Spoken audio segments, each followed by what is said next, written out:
दोस्तों सभी को राधे राधे, जय श्री कृष्ण, हर हर महादेव। क्लास में आप सभी का स्वागत है। अगर आप चैनल पर नए आए हैं तो चैनल को सब्सक्राइब कीजिए और अपने दोस्तों तक शेयर कीजिए। चलते हम आज अपनी क्लास की ओर। त्रिफला में कौन सा समास है? अव्ययी भाव समास है, द्वंद्व है, या द्विगु है, या कर्मधारय समास है? त्रिफला का हम विग्रह करेंगे तो क्या होगा? 3 फलों का समाहार होगा। ठीक है, तो इसमें पहला पद क्या आ रहा है?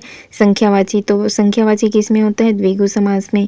द्वंद्व समास में क्या होते हैं? इसमें दोनों पद प्रधान होते हैं। अव्ययी भाव समास में पहला पद प्रधान होता है। नेक्स्ट चलते हैं हम भरपेट। भरपेट किस समास का उदाहरण है? ठीक है, भरपेट में द्विगु है, तत्पुरुष समास है, कर्मधारय समास है, या अव्ययी भाव समास है। तो इसमें भरपेट में क्या है? पहला पद अव्यय है, इसलिए इसमें क्या होगा? अव्ययी भाव समास होगा। भरपेट का सामसिक विग्रह करेंगे तो क्या होगा? पेट भर। ठीक है, तो इस प्रकार का अव्ययी भाव समास होगा। इसमें अव्ययी भाव समास में पूर्व पद क्या होता है? प्रधान होता है, और इसके पद अव्यय होने के कारण संपूर्ण सामसिक पद पर अविकारी होता है। इसमें कोई भी विकार नहीं होता लिंग वचन के आधार पर। फिर देखेंगे देशांतर में कौन सा समास है? देशांतर में द्विगु समास है, तत्पुरुष समास है, द्वंद्व है, या कर्मधारय समास है? राइट आंसर होगा डी, देशांतर में कर्मधारय समास है। इसका सामासिक विग्रह करेंगे तो क्या होगा? एक देश से दूसरे देश में भ्रमण करना होगा। ठीक है, एक देश से दूसरे देश में भ्रमण करना, यह कर्मधारय समास का उदाहरण है। फिर देखिए साल दर साल किस समास के उदाहरण है? ये तत्पुरुष के, कर्मधारय के, अव्ययी भाव समास के, या द्वंद्व समास के? राइट आंसर होगा इसका सी, साल दर साल में अव्ययी भाव समास है। ठीक है, यह अव्ययी भाव समास के उदाहरण है। फिर देखेंगे यथाशक्ति में कौन सा समास है?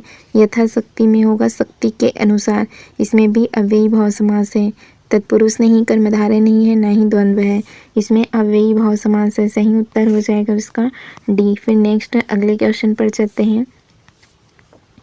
यहाँ देखेंगे यह साधना अत्यंत कष्टदायक है, वाक्य में रेखांकित समस्त पद में कौन सा समास है? ये बताना है। यह साधना अत्यंत कष्टदायक है। इसमें कर्म तत्पुरुष है, संप्रदान है, अपादान है, या करण है? सही उत्तर हो जाएगा इसका सी, करण तत्पुरुष है। कर्ता ने कर्म को करण से, इसमें कौन सी विभक्ति आती है? से या फिर के द्वारा आती है। ठीक है, तो कष्ट साध्य का सामासिक विग्रह करेंगे तो क्या होगा? कष्ट से सदा हुआ। तो करण में से विभक्ति होती है, संप्रदान में आती है के लिए। ठीक है, संप्रदान में के लिए, अपादान में होता है अलगाव के लिए। फिर देखेंगे यथामति। यथामति शब्द के समस्त पद में समास है। यथामति इसमें होगा मति के अनुसार। ठीक है, इसमें अव्ययी भाव समास है। सही उत्तर होगा डी, बहुब्रीहि नहीं होगा। ठीक है, ना ही तत्पुरुष है, ना ही इसमें द्विगु है। द्विगु समास में पहला पद संख्यावाची होता है। मदमाता समास का सही विग्रह क्या होगा? मदमाता का होगा मद से माता होगा। ठीक है, मदमाता में होगा मद से माता होगा। मद के लिए नहीं होगा, मद में नहीं होगा, मद को नहीं होगा। सही उत्तर होगा बी, मद से माता। करण तत्पुरुष है इसमें। ठीक है, अब देखिए अर्पण मौला कौन सा समास है? इसमें अव्ययी भाव समास है, द्वंद्व है, द्विगु है, या तत्पुरुष? इसमें भी सी, तत्पुरुष समास है। हर फन मौला का अगर हम विग्रह करेंगे तो क्या होगा? हर फन में मौला। ठीक है, और अधिकरण तत्पुरुष में ही क्या होता है? में और पर होता है। ठीक है, तो इसका सही उत्तर होगा तत्पुरुष समास। कौन सा तत्पुरुष होगा? अधिकरण तत्व। वह हमेशा नहाया धोया रहता है, रेखांकित पद में कौन सा समास है?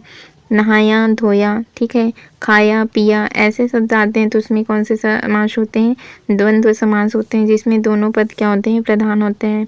नहाया धोया, इसमें नहाया धोया में समाहार द्वंद्व है। ठीक है, नहाया धोया में कौन सा समास है? इसमें समाहार द्वंद्व समास होता है। हमने इतरेतर द्वंद्व समास पढ़े थे, समाहार द्वंद्व समास पढ़े थे। हम निम्नलिखित में द्वंद्व समास का उदाहरण है भाई बहन, इसी में इतरेतर द्वंद्व समास है। ठीक है, विद्यालय, विद्या के लिए, संप्रदान तत्पुरुष है, यथाशक्ति। ठीक है, शक्ति के अनुसार, यथाशक्ति इसमें अव्ययी भाव समास है। विशेषण और विशेष्य के योग से कौन सा समास बनता है? कर्मधारय समास। ठीक है। कर्मधारय समास बनता है, एक पहला पद अगर विशेषण हो, दूसरा पद विशेष से हो तो विशेषण पूर्व पद कहते हैं। पहला पद विशेष से, दूसरा पद विशेषण है तो विशेष से पूर्व पद कहा जाता है। और विशेषणों भय पद होता है और विशेष्यो भय पद होता है। तो इस तरह से कर्मधारय समास के भी 4 अलग अलग प्रकार होते हैं। फिर हम देखते हैं देशभक्ति। देशभक्ति शब्द किस समास का उदाहरण है? देशभक्ति, देश के लिए भक्ति, ठीक है।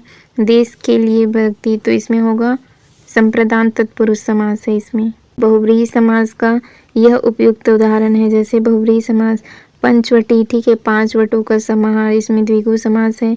नवयुवक, नया युवक में नवयुवक, नवयुवक इसमें क्या है? कर्मधारय समास है। निर्जन, निर्जन में नहीं है जन जहाँ, तो वो क्या होगा? बहुव्रीहि समास होगा। घर द्वार, तो इसमें द्वंद्व समास है, ठीक है, समाहार द्वंद्व समास होगा इसमें। विशेषण और विशेष्य के योग से कौन सा समास बना है? विशेषण और विशेष्य के योग से कर्मधारय समास बना हुआ है, ठीक है। द्वंद्व समास में क्या होता है? द्वंद्व समास में दोनों पद प्रधान होते हैं। द्विगु समास में पहला पद, प्रथम पद संख्यावाची होता है। और तत्पुरुष तन मन धन में कौन सा समास होगा? तन मन धन, इसमें होगा द्वंद्व समास, ठीक है। ये तत्पुरुष समास के उदाहरण को चिन्हित कीजिए, ठीक है। माखन चोर, माखन को चुराने वाला। परिवहन में द्वंद्व समास है। पंचमुखी में द्विगु समास है, ठीक है। दशानन, इसमें कौन सा समास है? बहुव्रीहि समास। त्रिफला में कौन सा समास है? त्रिफला में होगा द्विगु समास, ठीक है। त्रिफला में 3 फलों का समाहार, पहला पद संख्यावाची है तो। रसोई घर में कौन सा समास है? रसोई घर, रसोई के लिए घर, इसमें संप्रदान तत्पुरुष है। फिर अगला देखेंगे, निम्नलिखित में से द्विगु समास का उदाहरण बताना है। नील गाय, नील गाय, इसमें कर्मधारय समास है, ठीक है। दु माता या उदार मना, यह होगा सुधर्मा, तो सही उत्तर होगा दु माता, ठीक है। इसमें पहला पद क्या हो गया? संख्यावाची, इसलिए द्विगु समास होगा। फिर देखेंगे पथभ्रष्ट, पथभ्रष्ट, पथ से भ्रष्ट, यानी कि इसमें क्या होगा? अलगाव, तो उसके लिए हम लगाते हैं अपादान तत्पुरुष समास, ठीक है। संबंध में का, के, की, ना, नेरी आता है, ठीक है। और करण में से या फिर के द्वारा आता है, ठीक। फिर नेक्स्ट देखेंगे निर्भय। निर्भय शब्द किस समास का उदाहरण है? निर्भय अर्थात इसमें होगा बहुव्रीहि समास। नहीं है भय जिसमें, वो क्या होगा? निर्भय। ये इनका सामासिक विग्रह होगा। फिर देखेंगे वनवास, वनवास, वन में वास, ठीक है, वन में वास, तो ये क्या होगा? अधिकरण में पर, तो अधिकरण तत्पुरुष समास है इसमें। नवयुवक, नवयुवक शब्द किस समास का उदाहरण है? ठीक है, नवयुवक, नया युवक, ठीक है, तो नया कर्मधारय समास होगा इसमें। बहुव्रीहि समास निम्नलिखित में से कौन सा है? रसोई घर, रसोई के लिए घर तत्पुरुष समास है, ठीक है। फिर देखेंगे यथाशक्ति, शक्ति के अनुसार, इसमें तो अव्ययी भाव समास है। श्वेतांबर, श्वेत है अंबर जिस, ठीक, तो राइट आंसर होगा इसका सी। श्वेत है अंबर जो, वो है श्वेतांबर, अर्थात इसमें होगा कर्मधारय समास। समाहार द्वंद्व समास का उदाहरण बताएंगे। समाहार द्वंद्व, समाहार द्वंद्व में बताना है प्रतिवर्ष, ठीक है, हर वर्ष, काला सफ़ेद, काला और सफ़ेद, रोटी, दाल और रोटी, पाप पुण्य, पाप और पुण्य, तो इसमें देखेंगे ये एक दूसरे के विपरीत है, तो सही उत्तर होगा इसका डी। दाल रोटी में है, दाल और रोटी, ये समाहार द्वंद्व समास के उदाहरण है। काला सफ़ेद, काला और सफ़ेद, इसमें इतरेत्तर द्वंद्व समास है। पाप और पुण्य, ये होगा वैकल्पिक द्वंद्व समास। वैकल्पिक द्वंद्व समास में एक पद दूसरे पद का विपरीत होता है, वहाँ पर होता है वैकल्पिक द्वंद्व समास। और समाहार द्वंद्व समास में क्या होते हैं? एक जैसे होते हैं, जैसे दाल और रोटी, ठीक है। और प्रतिवर्ष में क्या है? इसमें अव्ययी भाव समास है। अगला देखेंगे भाई बहन में कौन सा समास है? भाई और बहन, इसमें भी द्वंद्व समास है, ठीक है। कौन सा समास है इसमें? इतरेत्तर द्वंद्व समास है। महापुरुष में कौन सा समास है? महान है पुरुष, ठीक है। महान है जो पुरुष होगा, महापुरुष सही उत्तर होगा बी। इसमें कर्मधारय समास है, ठीक है। कौन सा समास है इसमें? कर्मधारय समास है।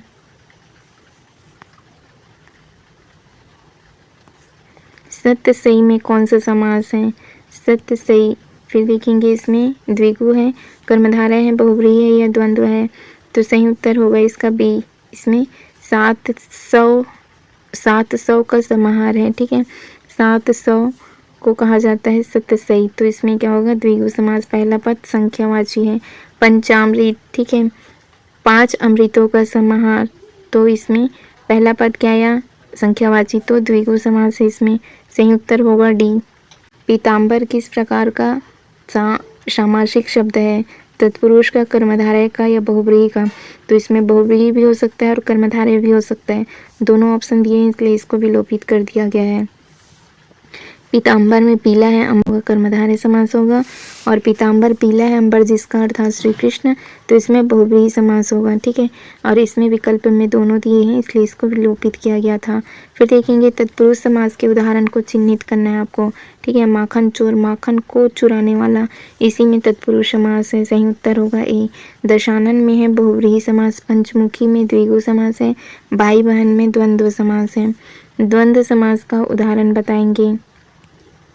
पीताम्बर में बहुव्रीहि समास है, नेत्रहीन, नेत्र से हीन, ठीक है। तो ये अपदान तत्पुरुष समास होगा। रुपया पैसा, रुपया और पैसा, यही उत्तर सही होगा डी, ठीक है। चौराहा में द्विगु समास है, 4 राहों का समाहार। फिर देखेंगे 31, ठीक है। 30 और 1 होगा, ठीक है। 31 1 और 30 से बना है, ठीक है। तो इसमें क्या होगा? द्वंद्व समास होगा। सही उत्तर होगा सी। 1 और 30 से बना है 31, ठीक है। 1 और 30। फिर देखेंगे निम्नलिखित में से अव्ययी भाव समास का उदाहरण बताना है। रक्त पुरुष, गंगा जल, गंगा का जल, इसमें तो क्या होगा? संबंध तत्पुरुष होगा। निसंदेह या सीताराम, सीता और राम, तो ये होगा द्वंद्व समास, ठीक है। अव्ययी भाव समास का उदाहरण निसंदेह में होगा अव्ययी भाव समास। सही उत्तर होगा उसका डी। फिर देखेंगे गंगा का जल, यहाँ पर दिया है गंगा जल, संबंध तत्पुरुष है, सीताराम, सीता और राम, इतरेतर द्वंद्व समास है, निसंदेह बिना संदेह के, इसमें है अव्ययी भाव समास। ठीक है दोस्तों, फिर आज की क्लास हम यहीं तक के लिए रखते हैं, आगे हम कल से कंटिन्यू करेंगे। चैनल से जुड़े रहने के लिए आप चैनल को सब्सक्राइब जरूर कीजिए friends. Thank you friends, thank you.